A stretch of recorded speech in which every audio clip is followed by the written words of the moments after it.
नमो बुद्धाय मित्रांनो, आपल्या सर्वांचे आपल्या मनपसंत चॅनल मनशांतीवर स्वागत आहे.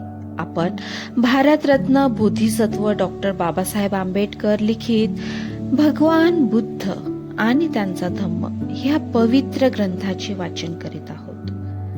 चला तर सुरू करूया आजच्या वाचनाला. उपभाग 4, तृष्णेचा त्याग म्हणजे धम्म होय. धम्मपदामध्ये भगवान बुद्ध म्हणतात, सर्वात अधिक लाभदायक गोष्ट म्हणजे आरोग्य आणि सर्वात मौल्यवान धन म्हणजे संतोष.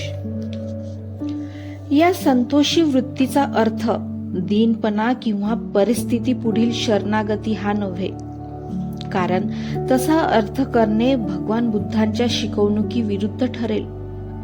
निर्धन लोक धन्य होत असे भगवान बुद्धांनी कधीही म्हटलेले नाही. पीडितांनी आपली परिस्थिती सुधारण्यासाठी प्रयत्न करू नये असे भगवान बुद्धांनी कधीही सांगितलेले नाही. उलट ते ऐश्वर्याचे स्वागतच करतात. दीनपणे प्राप्त परिस्थितीत खितपत पडण्यापेक्षा वीर्याने म्हणजे उत्साहपूर्वक सातत्याने ती परिस्थिती बदलण्याचा ते उपदेश करतात.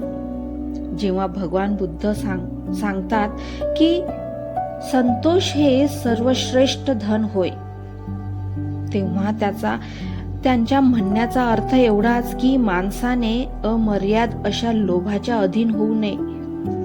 भिक्खू रठ्ठपाल म्हणतात, माझ्या समोर कित्येक श्रीमंत मनुष्य आहेत की ते मूर्खपणाने यत्किंचितही दान न करता केवळ धन जमविण्याच्या उद्योगात गर्क असतात.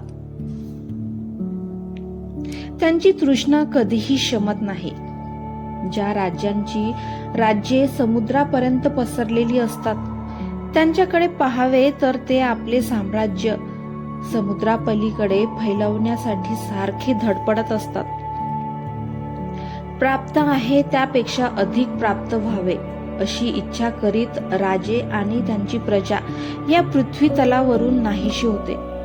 पाहिजे होते ते मिळाले नाही या विचारातच त्यांचा देहत्याग घडतो. कामभोगाचे पुरेपूर माप कोणाच्याच पदरात पडत नाही. महानिदान सुक्तात भगवान बुद्धांनी आनंदाला लोभ, संयम मनाची महती सांगितली आहे. तेथे ते म्हणतात, आनंदा, लाभाच्या इच्छेने तृष्णा निर्माण होते आणि जेव्हा या इच्छेने मालमत्ता मिळविण्याच्या इच्छेत पर्यावसान होते आणि जेव्हा ही स्वामित्वाची इच्छा मिळविलेले हातातून निसटून द्यायचे नाही असा चिवटपणा धारण करते, तेव्हा त्या इच्छेला लोभ म्हणतात. लोभ अथवा अमर्याद धनसंग्रहाच्या इच्छेसंबंधी सतत सावध राहण्याची आवश्यकता आहे. या तृष्णेला किंवा या लोभाला संयत ठेवायची काय आवश्यकता आहे? भगवान स्थवीर आनंदांना विचारतात. पुष्कळच वाईट आणि दृष्ट गोष्टींचा त्याच्यापासून उद्भव होतो. मारामारी होते, आघात होतात, झगडे होतात, वाद प्रतिवाद होतात, भांडणे होतात, निंदा होते आणि असत्य बोलणे सुद्धा होते. या सर्वांचे मूळ तृष्णा अथवा लोभ यात आहे. वर्ग कलहाचे हे यथायोग्य विश्लेषण आहे. यात कसलीही शंका नाही. म्हणूनच भगवान बुद्धांनी लोभ आणि तृष्णा आपल्या काबूत ठेवली पाहिजे या शिकवणुकीवर भर दिला. मित्रांनो, आजचे वाचन आज आपण इथेच थांबवूया. धन्यवाद. तेरा मंगल, तेरा मंगल, तेरा मंगल होय रे. सबका मंगल, सबका मंगल,